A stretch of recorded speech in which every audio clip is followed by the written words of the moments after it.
Swanand इन्व्हेस्टा sharing happiness. आणि आज मी बोलणार आहे तुमचा सगळ्यांचा बिझनेस कसा वाढवायला पाहिजे.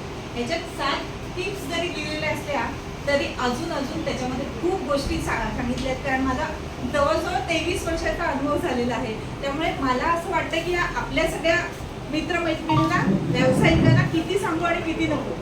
कारण आपल्याला असं वाटतं कधी असं वाटतं की आपण बिझनेस नाही करू शकत, पण बिझनेस तर करू शकतो. पण एक कुठली तरी गोष्ट या 7 प्लस अजून ABCD अशा भरपूर टिप्स त्यापैकी असं आपण बघायचं की नक्की याच्यातलं मी काय केलं नाही, हे केलं नाही का, हे केलं नाही का. तर हा जो आजचा जो हे आहे पूर्ण तुमचा स्पीच जो आहे माझा, तो तुमच्या पूर्ण आयुष्यभर तुमच्या सोबत राहणार आहे. म्हणजे आज तुम्ही आहात, आज तुम्ही हे घेताय, मला असं वाटतं की जास्तीत जास्त लोकांपर्यंत हे पोहोचायला पाहिजे. पण जेवढे इथे आहेत ते सगळे आपले आहेत आणि त्यांच्या व्यवसायामध्ये जरी फरक झाला ना तरी खूप छान आहे. म्हणजे नीट ऐका की काही मी कुठल्याही अशा खूप असा हे आहे की अरे हे कसं करणार मी, ते कसं करणार, तर तसं नाही. रोजच्या जीवनातले आहे, तुम्ही ते फरक केले तरी तुमच्या पूर्ण व्यवसायात फरक पडू शकतो आणि तो पण आयुष्यभरासाठी हे नक्की. एकमेका सहाय्य करू अवघे धरू सुख. ते कोण म्हटलंय? माधव भिडे सर. तुकाराम महाराज बोललेले आहे. म्हणजे तेव्हापासून आलेलं आहे हे जे आता प्रमोद सर, आनंद सर, आपले सावंत सर, विद्या मॅडम, पूजा मॅडम हे सगळं कशाला करताय. यांना काय आपले स्वतःचे बिझनेस नाही आहेत का, पण हे आपल्याला काय सपोर्ट करतात. ही गोष्ट त्यांना माहिती आहे की आपण जर एकमेकांच्या सोबत त्यांना सहाय्य करून जर पुढे गेलो तर आपण पण मोठे होऊ आणि आपले सगळे जे बरोबरचे आहेत ते पण मोठे. म्हणजे हे तुकाराम महाराजांनी कधी सांगितलंय, फार वर्षापूर्वी सांगितलंय, म्हणजे शेकडो वर्षापूर्वी सांगितलंय. ते आत्ता आपण तंतोतंत जुळतंय. त्याच्यासाठी एक स्टोरी आहे, मे बी ती तुम्ही ऐकली असाल, पण माझ्या तोंडून ऐकल्यावर तुम्हाला जास्त ती प्रॅक्टिकल वाटेल. एक माणूस मरतो आणि तो स्वर्गात जातो आणि ब्रह्मदेवाला विचारतो की ठीक आहे, मी स्वर्गात आलोय, माझ्या सगळे पुण्यकर्म करून स्वर्गात आलेलो आहे, पण जर मी नरकात गेलो तर स्वर्ग आणि नरकामध्ये काय फरक आहे. तर ते म्हणाले असं नाही समजू शकत, ते तुला प्रॅक्टिकल अनुभव घ्यायला लागेल. म्हणजे आज आपल्या भाषेत तो म्हणे काय आहे, जा तर तू स्वर्गात पण जा आणि नरकात पण जा, तुला काय आवडतंय ते बघ. हां, तर तिथे स्वर्गामध्ये पहिला तो नरकात जातो. म्हणजे नरक वाईट वाईट वाईट वाईट, काय वाईट आहे नरकामध्ये, म्हणून तो नरकामध्ये जातो. नरकामध्ये सगळे लोक असे डोक्याला हात लावून बसलेले आहेत, कोण असमाधानी, आनंदी नाही. त्यांचं डोकं असं आहे की जेवलेले नाही, भरपूर दिवस पोटं नाही भरलेली, म्हणजे निराशा अशा अवस्थेत बसलेले आहेत. तर तो म्हणतो असं का. तर जी लोकं होती त्यांच्या प्रत्येकाच्या हाताला मोठे मोठे चमचे, एवढ्या मोठ्या चमच्यानी कसं खाईल माणूस, असं कसं जातील हातात. म्हणून काय, तो नरकात जेव्हा जातो तेव्हा बघतो की असे कसं बसं ते खात होते सगळेजण. आणि जेव्हा तो स्वर्गात जातो तेव्हा काय बघत होते, जसे ह्यांचं काम आहे एकमेका सहाय्य करून. हा जो आता समजा माझ्यासमोर पूजा मॅडम आहे, तर पूजा मॅडमना मी भरवते, पूजा मॅडम मला भरवतात. म्हणजे माझा लांबच्या हाताच्या ज्या चमचाचा उपयोग आहे तो त्यांना होतो आणि त्यांच्या लांबच्या हाताचा चमचाचा उपयोग मला होतो. दोघी पण खुश आहोत, दोघी आनंदी आहोत, कारण दोघी पण पोट भरून जेवलोय आणि समाधानाने जेवलोय. एकमेकांसोबत जसं आपण बिझनेस वाढतोय तसं वाढतोय. तर त्यामुळे सगळेजण खुश होते. परिस्थिती सेम आहे बघा. हां, आपल्या मार्केटिंग इंडस्ट्रीमध्ये पण आपले खूप कॉम्पिटिटर्स असतात. काही लोक बिझनेस करतात त्या परिस्थितीत पण, कोरोनाच्या परिस्थितीत पण वेगवेगळे बिझनेस शोधून काढले आणि ते गेले आणि त्यांनी केले. जसं आता मिलेटवाले आहेत, त्यांनी तो कोरोनाच्या वेळेला बिझनेस त्यांचा वाढवला. जेव्हा त्यांना कळलं खरी गरज कसली आहे, ते वाढवला बिझनेस. तर जेव्हा इतर आपले कॉम्पिटिटर्स जर व्यवसाय करत असतील तर आपण का नाही, तर आपल्यात काहीतरी कमी आहे. तर आपण एकमेकांना मदत करायची आणि आपला बिझनेस वाढवायचा. म्हणजे असं काय म्हणतात की आपण मदत करताना आपला वेळ फुकट जातो का, नाही फुकट जात. जेव्हा आपण मदत करतो ना तर त्यावेळेला समोरच्याला कधीतरी वाटतं की हिला मदत केली पाहिजे, हिचा रेफरन्स माझ्याकडे आहे, म्हणजे मला कधीतरी ते देणं आहे. आणि दिल्याशिवाय माणूस जात नाही हे मनुष्य सरांना जास्त चांगलं माहीत असेल, आपल्यामध्ये जास्त अनुभवी आहे. पहिली गोष्ट जेव्हा तुम्ही जाल ना, ॲप्रोच सर्वात महत्त्वाचा. पहिली गोष्ट म्हणजे अरे ह्याचं काय ऐकायचं, असं न करता लिसनिंग, मनापासून त्यांचं प्रोडक्ट ऐका. काय सांगणार आहे असं नका करू, इंटरेस्ट घेऊन ऐका. म्हणजे मला तुझ्या प्रोडक्टमध्ये इंटरेस्ट आहे. म्हणजे जर समीर मला काहीतरी सांगायचं, मी कंटेंट क्रिएटर करतोय, मी हे करतोय, मी ते करतोय, मी AIचा उपयोग करतोय, तर असं नाही समजायचं की मी तर कोकणी मसाले करते, मला समीरच्या AIचा काय उपयोग, असं नाही म्हणायचं. त्यांनी जे काही सांगितलंय ते इंटरेस्ट घेऊन ऐका. कदाचित एक वेळ अशी येईल की त्याच्या कंटेंटचा आपल्याला उपयोग होईल, आपण त्याचं हे करू. म्हणजे नुसतं ऐकायचं पण व्यवस्थित ऐकायचं. तिसरी गोष्ट म्हणजे नाव. आता मी जेव्हा म्हणते, समीर म्हणते, अक्षय म्हणते, शमिका मॅडम म्हणते, हे का म्हणते की नाव घेऊन बोललं ना तर त्याला जास्त चांगलं वाटतं. कारण नाव हे कसं आहे, आता माहेरच्यांची पण, माहेरची जी नावं ठेवलेली असतात ती पण जनरली आपली सेमच असतात आणि ह्यांची तर ती आधीपासूनच असतात. त्यामुळे आधीपासून जे आपल्या बरोबर ओरिजिन पासून जे जोडलेलं आहे ते जर घेतलं कोणीतरी, ते जनरली आपली जवळचीच माणसं आपलं नाव घेतात. त्यामुळे जेव्हा तुम्ही कधी जाल तेव्हा आनंद सर, प्रमोद सर, अक्षय सर अशा पद्धतीने बोललं ना तर ते त्यांना जास्त आवडेल. तिसरी गोष्ट म्हणजे टीच युअर प्रोडक्ट इन टाइम. जसं की आहे आता 10 मिनिटं दिलेली आहेत आपल्याला, कधी 3 मिनिटं दिलेली असतात, कधी 1च मिनिटात. मग ते फक्त 1 मिनिटात मी काय बोलू, फक्त 3 मिनिटात. कधी कधी कोण कोण काय सांगतं आपल्याला, मला जास्त वेळ नाही, 5 मिनिटं येऊन जात असेल तुला, तर तू काय म्हणायचं, 5 मिनिटात मी काय सांगणार त्यांना, हे एवढं मोठं माझ्याकडे 20 मिनिटाचं प्रेझेंटेशन आहे. पण 5 मिनिटात काय होऊ शकतं, एका सेकंदात आपण जेव्हा व्हिजिटिंग कार्ड देतो ना, जेव्हा आपण काहीतरी बोलतो त्या माणसासमोर, तेव्हाच आपली ओळख होत असते. एका मिनिटातच तो आपल्याला ओळखून जातो. 5 मिनिटाचं पुढे त्यांनी ऐकायचं की नाही ऐकायचं, त्या एका व्हिजिटिंग कार्डच्या वेळेला तुम्ही देताना जेव्हा त्याच्या डोळ्यात बघता तेव्हा त्याला समजते की या माणसाबरोबर आपल्याला पुढे बिझनेस करायचा आहे की नाही. तर तुम्ही 5 मिनिटं जरी मिळाली त्याची, तरी त्याचा डिसऑनर करू नका. ती घ्यायची 5 मिनिटं, जे आपल्याला जास्तीत जास्त चांगल्या गोष्टी सांगता येतील त्याच्यामध्ये, तेवढ्या त्या ग्राहकाला सांगायच्या. टाइम सेव्हिंग हे सर्वात महत्त्वाचं. Avoid distraction. आता कोणी म्हटलं की जाऊ दे आज काय मीटिंगला जायचं, मला हे आहे ते आहे, मी जरा इकडे जाऊन येते, तर तसं नाही करायचं. जे काही आपल्याला महत्त्वाचं असेल, आपल्या बिझनेससाठी महत्त्वाचं असेल, ते पहिल्यांदा करायचं आहे. डिस्ट्रॅक्शन खूप येतात की अरे माझं एक काम आहे तिकडेच आहे, तर नाही मला आज मीटिंगलाच जायचं. म्हणजे ही जी मध्ये मध्ये डिस्ट्रॅक्शन, आपल्या आयुष्यात पण खूप डिस्ट्रॅक्शन्स येतात की ज्या गोष्टी आपल्याला गरजेच्या नसतात त्या गोष्टीत आपण गुंतून पडतो.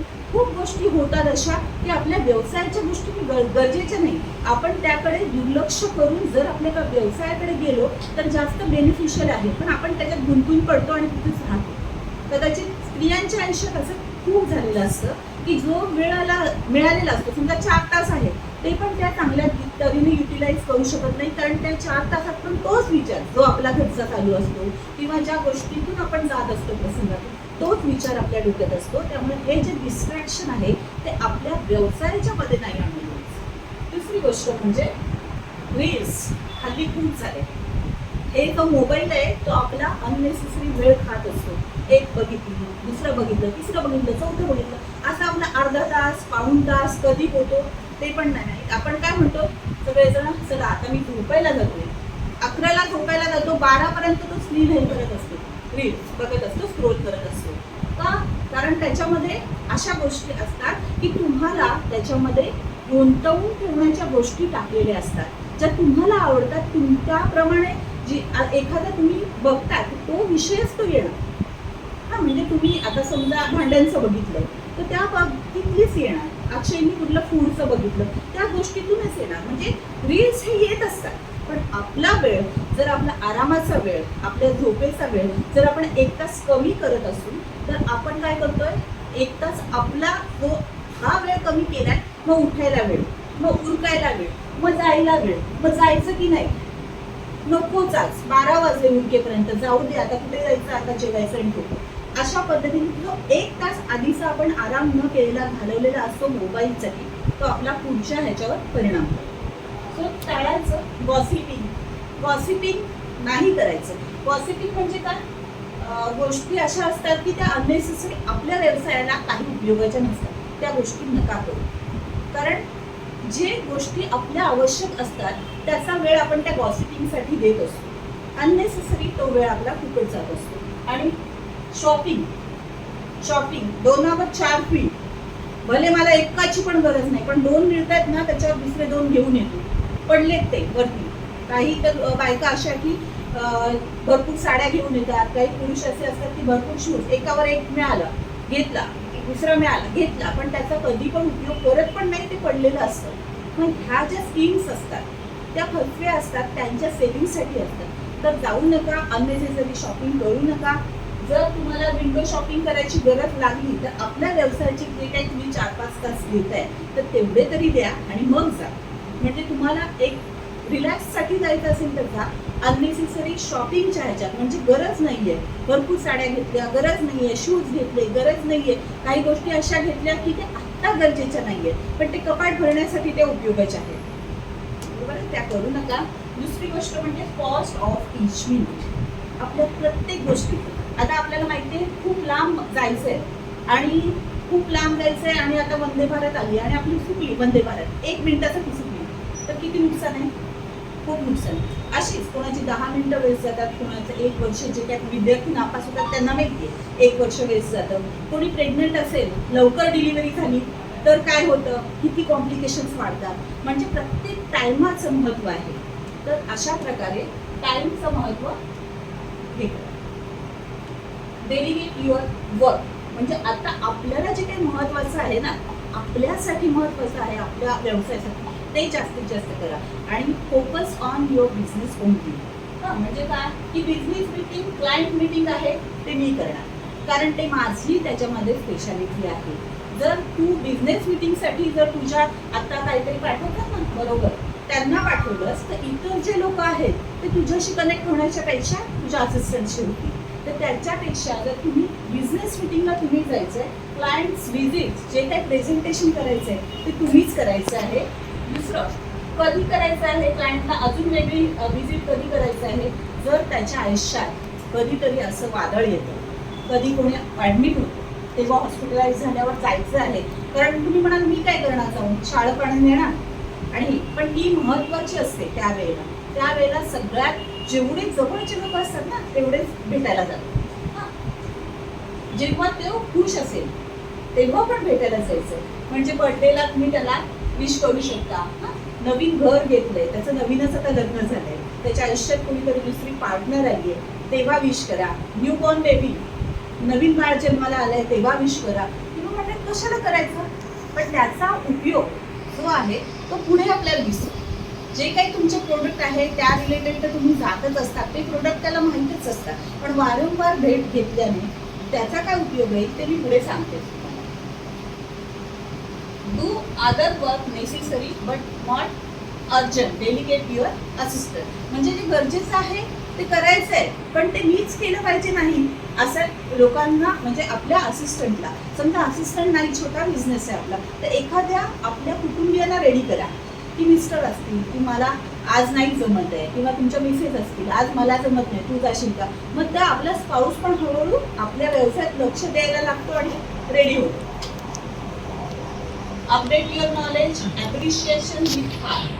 अपडेट नॉलेज म्हणजे तुमच्या स्वतःच्या बिझनेसात नवीन काय येते. म्हणजे काय की आज मी हे करतोय, पण माझ्या बिझनेसमध्ये नवीन काय आलं, किंवा माझ्या बिझनेस, आमच्या डेली मीटिंग होत असतात तिथे, आठवड्यातून 8 मीटिंग होत असतात. कशाला मीटिंग अटेंड करायची, आपला वेळ जातो कुठे. तर तसं नाही, जेव्हा आपण क्लायंटशी बोलतो तेव्हा नवीन काय आलंय त्याच्यात. जर क्लायंटला माहिती असेल, आपल्याला माहिती असेल, तर त्याचा काही उपयोग नाही आपण केलेला. दुसरी गोष्ट म्हणजे ॲप्रिशिएट करा फ्रॉम युअर हार्ट. म्हणजे ॲप्रिशिएट केलं की वा छान आहे तर फुलं, कसला कलर आहे, काहीतरी वेगळं. म्हणजे जेव्हा तुम्ही गेलात पार्टीकडे, जेव्हा तुम्हाला काहीतरी वेगळं दिसतं तेव्हा तुम्ही त्यांचं अभिनंदन करा, किंवा त्यांना सांगा हे छान आहे, हा तुझा गुण हा छान आहे. Align choices. म्हणजे काही लोकांना पिक्चर बघायला आवडतो, मला पण आवडतो. तुम्हाला हे करायला आवडतं का, तुम्हाला क्रिकेटची आवड आहे का, किंवा त्याला कुठलं तरी तबला वादन आवडत असेल, वीणा वादन आवडत असेल, किंवा त्याला कुठला तरी छंद असेल, तर त्याचा छंद आणि आपला छंद हा जर तुम्ही अलाइन केला तर तुम्हाला जास्त चांगलं. कारण तो तुम्हाला फक्त आता व्यावसायिक म्हणून नाही बघत आहे, तो मैत्रीच्या दृष्टीने विचार करतो, आणि मैत्रीच्या दृष्टीने जेव्हा विचार करतो माणूस तेव्हा आपला व्यवसाय त्याच्यात जास्त डोक्यात राहतो. दुसरी गोष्ट म्हणजे थँकफुल फॉर रेफरन्स. ही महत्वाची. कुणीतरी आपल्याला रेफरन्स देतोय, आपण ठीक आहे असं नाही म्हणायचं. प्रत्येक वेळेला जरी त्यांनी रेफरन्स दिला आणि तो सक्सेसफुल नाही झाला, काय रे तू रेफरन्स दिलास पण काय नाही घेतलं असं बोलायचं नाही. काय म्हणायचं की रेफरन्स दिलास तू, त्याच्याकडे मी गेलो, तो आमचं बोलणं झालं, आत्ता काही झालेलं नाहीये पण फ्युचरमध्ये होईल. अशा पद्धतीने आपलं बोलणं पाहिजे. म्हणजे रेफरन्स जरी दिला त्यांनी तरी पण तुम्ही, जर तुम्हाला वाटलं, त्याला वाटलं की तो अजून रेफरन्स येईल, 10 रेफरन्स दिले तर एक रेफरन्स तुमच्या कामाला येईलच. Respond client as soon as possible. आणि तुम्हाला जेव्हा त्यांचा कॉल येईल की याच्यासाठी एखाद्या कामासाठी कॉल येईल, आता शमिका मॅडमचं आता आमचं हे झालं की जर कोणी विचारलं प्रोडक्टविषयी किंवा काय, तर त्यांना लवकरात लवकर, जरी आपल्याकडे माल नाही आत्ता अवेलेबल, तरी लवकरात लवकर आम्ही हा माल तुम्हाला उपलब्ध करून देऊ किंवा 4 दिवसात देऊ किंवा माझ्या 8 दिवसात देऊ. अशा पद्धतीने तुम्ही त्यांना रिस्पॉन्ड करायचं आहे. जर रिस्पॉन्ड नाही केलं तर क्लायंटला वाटतं की ह्या कामाची किंवा ह्या व्यवसायाची हिला गरज नाही.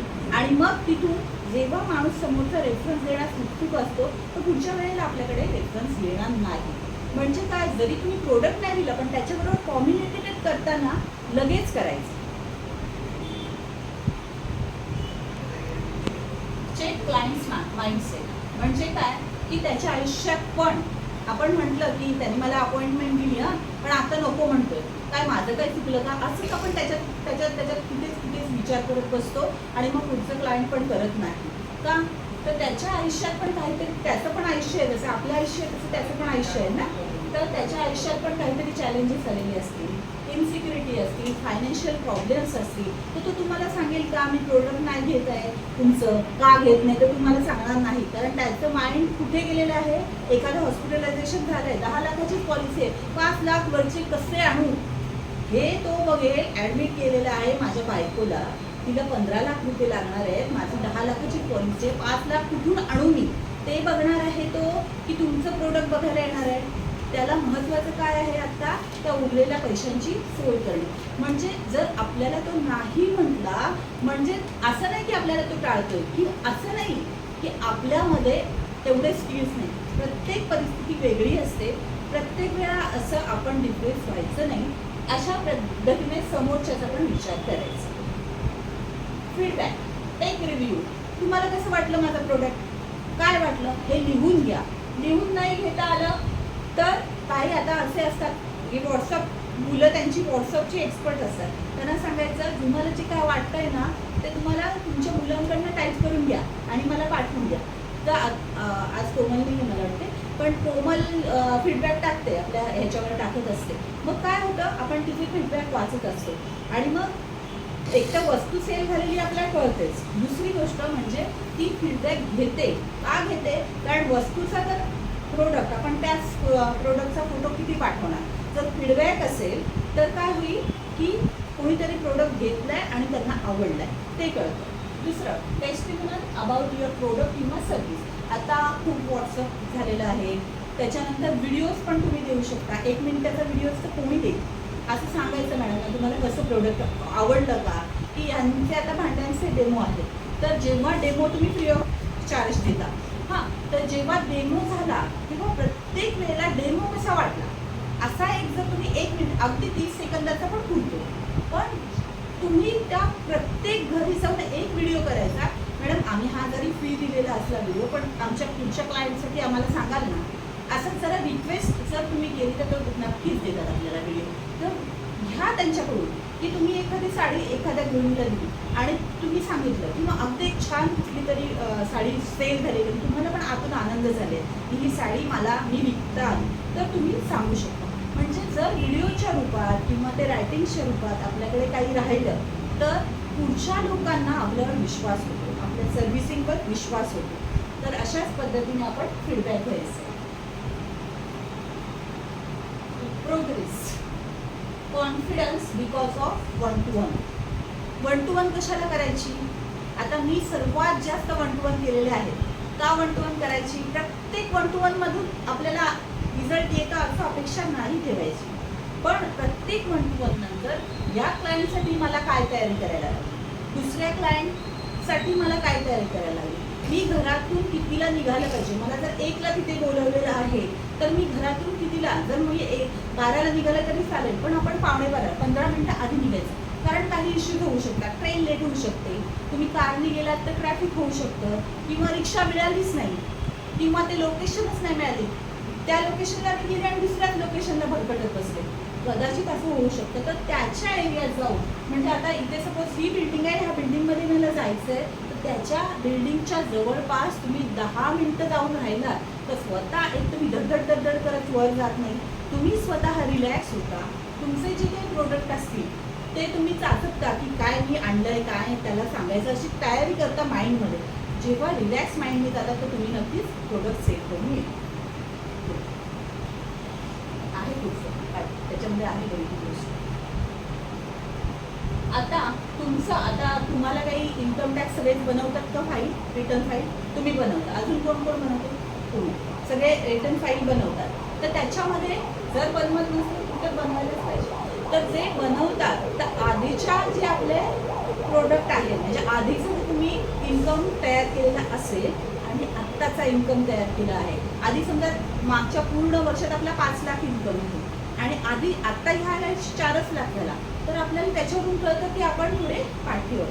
पण आधी 5 लाख आहे तर पुढच्या वर्षी निदान 6 नाही तर 5 50 झाला पाहिजे. असं नाही म्हणणार की आज 5 तर पुढच्या वर्षी 10 15 नाही. आपल्याच ह्याच्यामध्ये म्हणजे कोणाची कॉम्पिटिटरशी आपण जायचं नाही, याचा बिझनेस एवढा नाही. आपण ज्या परिस्थितीत आहोत त्या परिस्थितीमध्ये जर आपला 5 लाखाचा बिझनेस होत असेल पूर्ण वर्षामध्ये तर आपण 5.2 5.5 6 एवढा जरी बिझनेस केला तर आपल्या बिझनेसमध्ये ग्रोथ दिसते. दुसरं न्यू शॉप इनोव्हेशन. आता कोणीतरी शॉप केलंय तयार, त्याच्यामध्ये काय होतं, आपण बुके घेऊन जातो, 6 मित्रमैत्रिणी गेले, सगळे बुके घेऊन गेले, त्याचा काही उपयोग नाही होत. त्याच्यापेक्षा एक पॅकेट काढायचं, त्याच्यामध्ये प्रत्येकाने आपल्या मनाचे पैसे टाकायचे आणि त्याला द्यायचे. नाहीतर काय होतं की 2-3 महिन्यानंतर शॉप चालतात, कारण आता नवीन आहे म्हणजे सगळे जातात. 4थ्या महिन्यापासून काय होतं, त्या शॉपला थोडी कमी त्याला वाटायला लागली, मध्येच त्याला व्हिजिट करणं. हे आहे आपलं व्यावसायिक मित्र म्हटल्यावर आपण सगळ्या गोष्टींना त्याला सपोर्ट करायला पाहिजे. हां, आणि जेव्हा क्लायंटकडे जाता तुम्ही तर काय केलेलं पाहिजे ते सांगितलेलंच आहे. व्यावसायिकाला पण आपल्याला जर सपोर्ट करायचं असेल तर त्याच्या शॉपमध्ये जाताना तुम्ही फक्त बुके घेऊन जायचं नाही, त्याला अशी पैशांची जर तुम्ही हे केली गिफ्ट केली तर तेच पैसे त्याला कुठेतरी रेंटला किंवा वस्तू आणण्यासाठी किंवा त्यांचा कॉन्फिडन्स स्टेबल राहण्यासाठी उपयोगी होऊ शकतो. किती मिनिटं आहेत आपल्याकडे करण्याच्या? किती झालं? 6 मिनिटं आहेत. म्हणजे मला याच्यावर खूप बोलायचे पुढे जास्त. Success depends on your mindset and discipline. हे सर्वात महत्त्वाचं. माइंडसेट काय बोलतोय, मी ह्या क्लायंटकडे जाऊन मी पॉलिसी नाही सेल करू शकणार. माइंडसेट काय बोलतोय, ही साडी बाई घेणार नाही. असं जर आपला आधीच माइंडसेट असला ना तर ते होत नाही. त्यामुळे change your mindset, be positive. म्हणजे जर माइंडसेटमध्येच गडबड असली तर ते तुमचं जे प्रोडक्ट आहे, सर्व्हिस आहे ते सेल होणार नाही. आणि दुसरी महत्त्वाची गोष्ट म्हणजे डिसिप्लिन. सकाळी उठल्यापासून एक तर लवकर उठा, नाही जमलं तर आपल्या वेळा, आता समजा तुम्ही 7ला उठत असाल तर निदान 6:30 म्हणजे अर्धा तास आधीचा लावायचा. त्याच्यानंतर ते जमायला लागला हळूहळू की अजून अर्धा तास किंवा 20 मिनिटं आधीचा लावायचा. कारण एकदम मी 8ला उठते आणि मी 6ला उठायला गेले, मी 7ला उठते आणि मी म्हणेन मी 4:30ला उठेल, तर तसं जमत नाही. आणि मग 2 दिवस आपण उठतो आणि ह्याच्या भरात असतो, उत्साहाच्या वर उठतो, 2 दिवस उठतो, मी करेन, मी हे करेन, आणि 2 दिवसानंतर कळतं की दुपारी खूपच आता मी हलवलेली आहे, मला नाही जमत. तर हे मी डिसिप्लिन काय सांगितलंय की तुम्ही जे आहे ते तुम्ही ठरवा की तुम्हाला काय करायचं. जर तुम्ही ठरवलं तर ते करणार तुम्ही. जर कोणीतरी दुसरं तुम्हाला सांगते हे कर, हा हे कर, नाही करत. त्यामुळे आपण जर डिसिप्लिन स्वतःचा ठरवला, उठल्या आपण आधी धरतीला नमस्कार करायचा आहे. का करायचंय? कारण जे आपल्याला पालन पोषण करते, आता आपल्याकडे डायरेक्ट धरती नसते, आपली जे काय ज्याच्यावर पाय ठेवतो आपण त्याच्यावर नमस्कार करायचा आहे. आई वडील असले तर आई वडिलांना, नसले तर फोटोला. ह्या गोष्टी कशामध्ये मोडतात माहितीये? ग्रॅटिट्यूड. मी जर कोणामुळे असेल तर मी त्यांच्यामुळे आहे, तर त्याच्यामुळे त्याचा ग्रॅटिट्यूड जेव्हा आपण ठेवला ना, तर जेव्हा आपल्याला व्यवसाय मिळतो ना तेव्हा पण आपण ग्रॅटिट्यूड ठेवतो त्याचा, आणि ह्या ग्रॅटिट्यूडने पुढचा बिझनेस आपला वाढतो. हा, म्हणजे आपण असं नाही म्हणायचं की कशाला मी हे करू, कशाला मी थँक्यू म्हणेन. ठीक आहे ना, त्याला गरज होती, त्याने प्रोडक्ट घेतलं, ठीक आहे ना, माझं प्रोडक्ट आवडलं, त्याने रेफरन्स दिला, असं नाही. तर ह्या सगळ्या गोष्टींना ज्या गोष्टी कारणीभूत आहेत त्या सगळ्यांचं थँक्यू मांडण्याची जी पद्धत आहे, जी तुमच्यामध्ये हॅबिट मी म्हणते, ती हॅबिट कशापासून निर्माण व्हायला पाहिजे? पहिल्या आपण जेव्हा ह्याच्यावर पाय ठेवतो बेडवरून खाली, तर त्या पहिल्या मिनिटापासून ठेवली पाहिजे. आणि दुसरी गोष्ट म्हणजे आपण मोबाईल घेऊन बसतो उठल्या असं मी तो बसतच असेल, बरोबर आहे? मोबाईल, हां, कारण जरी आपलं काही काम नसलं तरी आपण मोबाईल का घेऊन बसतो? कारण बघूया आपण काय. पण त्या बघूयाने काय होतं, आपला जो रात्रभर जो तयार झालेला असतो तो पूर्ण डिस्टर्ब होतो. जे काही मोबाईलमध्ये नवीन बातम्या दिसत आहेत त्या आपल्याला अननेसेसरी वाचाव्या लागतात, कारण आपण ते स्क्रोल करत जातो. आणि त्या एकदा बातम्या डोक्यात गेल्या की आपली जी सेटिंग असते ती बिघडून जाते. त्यामुळे निदान अर्धा तास, 1 तास करायचा, पण तो कधी करायचा? थोड्या वेळाने. आधी अर्धा तास, मग 40 मिनिटांनी बघू. म्हणजे आपण जेव्हा जर बघण्याची आपल्याला सवय असली ना, तर माझी सवय पण मी अशीच मोठी की मला पण सवय होती की उठल्या मोबाईल बघायची. पण त्याने काय होतं की आपल्या ह्याच्यावर विरुद्ध परिणाम होतो, आणि आपले सगळे सेटिंग्स जे असतात ते सगळे व्यावसायिक सेटिंग्स जे असतील ते बिघडून जातात. आपल्या कामाची वेळ बदलून जाते आणि आपल्या व्यवसायावर त्याचाही परिणाम होतो. त्यामुळे अर्धा तास आपण जर त्याच्यातून बाहेर निघालो तर पुढचं सगळं आपलं व्यवस्थित होतं. कारण आपण आपल्या माइंडसेटला सोडत नाही. त्या अर्धा तासाला जपायचं, मग नंतर 40 मिनिटं करा, नंतर 50 मिनिटं, त्याची नंतर 1 तास करा. आणि मग कधीतरी आपल्याला अशी वेळ येईल की आपण सगळं प्लॅनिंग करतो दिवसाचं आणि मग मोबाईल घेऊन बघतो. गरजेचं पण आहे, पण ते कधी? जेव्हा तुमच्या दिवसाची सुरुवात होते तेव्हा नको. दिवस तुमची जी सुरुवात आहे ती तुम्ही ती व्यवस्थित केल्यानंतर मोबाईल घ्या. सो हे सगळे पॉईंट्स आहेत. किती मिनिटं राहिले? 2 मिनिटं.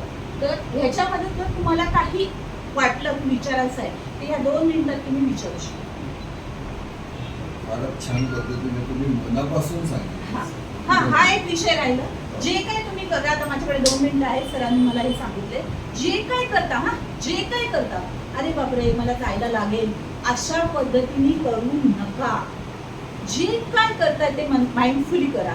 इथे तुम्हाला कदाचित अक्षला आलं असतं 10 मिनिटं, तर त्याने 1 मिनिटातच संपवू शकला असता तो, कारण त्याचं काय एक प्रोडक्ट आहे. पण 10 मिनिटं मला आज बोलायला मिळाली तर मी काय रेडी करेल, त्याच्यासाठी मी 15 ते 20 मिनिटाचं तयार करायला पाहिजे आणि त्याच्यातून 10 मिनिटं बोलायला पाहिजे इथे. तर आपल्याला माहिती आहे सर आपल्याला 10 मिनिटं देतात, तर कोणाचाही नंबर, उद्या ह्या मॅडमचा येईल, उद्या ह्या मॅडमचा येईल, उद्या समीरचा येईल, तर आपलं कंटेंट रेडी असलं पाहिजे. त्यामुळे ज्या परिस्थितीत जरी तुम्हाला अगदी लिफ्टमध्ये जरी माणूस भेटला ना, तरी आपलं पटकन कार्ड देऊन त्याला सांगायला पाहिजे. प्रत्येक मिनिटाचा उपयोग करा आणि माइंडफुली करा. म्हणजे ठीक आहे ना, आता यायला पाहिजेच ना मीटिंगला, मग जायचंच आहे ना, ठीक आहे जाऊ कधीतरी, असं नाही. आता तुम्हाला मीटिंगला जायचं आहे ना, माइंडफुली करा. स्वतःच्या इव्हन जेवताना पण, आत्ता आम्ही परवाच वाचलं, जेवताना पण आपण मोबाईल बघत जेवतो ना, ते अंगी नाही लागत. सगळ्या मुलांच्या पिढीचा आता असा प्रॉब्लेम झाला. त्यामुळे डिस्ट्रॅक्शन झालं. म्हणजे काय, तुम्ही आता जेवताय, तो एक अन्नाचा घास घेतोय आणि आपला मोबाईल आला, कॉल आला, तर आपण तिकडे जातो. तर तसं करायचं नाही. जे काही तुम्ही कराल, आता जेवताय तर जेवा, कॉलवर आहात तर कॉलवर बोला. जे काही व्यवसायाच्या ठिकाणी आहे तिथे तुमचा मोबाईल बंद ठेवा, काही बिघडत नाही. जेव्हा तुम्ही एखाद्याला साडी थांबा मी जरा घरचं बघते असं नाही, किंवा तुम्ही एखादा प्रोडक्ट सांगताय तेव्हा थांबा मी दुसरं काम करते असं नाही. जे काही कराल ते माइंडफुली करा, म्हणजे तुमचं दुसरंही काम जे आहे ते छान आहे. तर अशाच प्रकारे तुम्हाला अजून काही क्वेरी असेल तर विचारा, आणि माझं झालेलं आहे सांगा.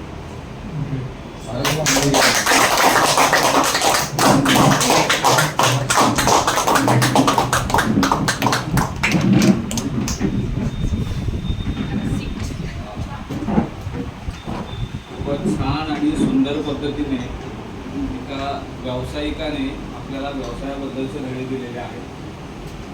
आपण एखाद्या ठिकाणी जाताना कुठल्या प्रकारची काळजी घेतली पाहिजे, व्यावसायिक असल्यावर आपण कशा पद्धतीने वागलं पाहिजे, कशा पद्धतीने लोकांशी संवाद साधला पाहिजे, कशा पद्धतीने आपलं मार्केटिंग केलं पाहिजे, कशा पद्धतीने माणसांपर्यंत पोहोचलं पाहिजे, संपर्कात राहिलं पाहिजे, या सगळ्या गोष्टी आज खूप चांगल्या पद्धतीने खूप खिडकीने आपल्याला आज मॅमने सांगितलेल्या आहेत.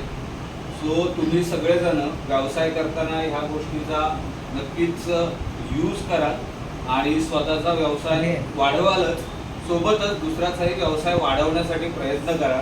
कारण जेव्हा आपण आपला व्यवसाय वाढवत असतो नकळत आपण दुसऱ्याचा सुद्धा व्यवसाय वाढवतच असतो. तर ह्या हिशोबाने आपण पुढे जायला हवं. तो भविष्यात ह्या गोष्टीचा अवलंब करून तुम्ही तुमचा व्यवसाय वाढवाल अशी मॅमने सुद्धा आशा बाळगल्या असतील आणि आपण सगळेच एकमेकांसाठी आशा बाळगूयात की भविष्यात तुमचा या सगळ्या गोष्टीचा तुम्हाला यूज होईल.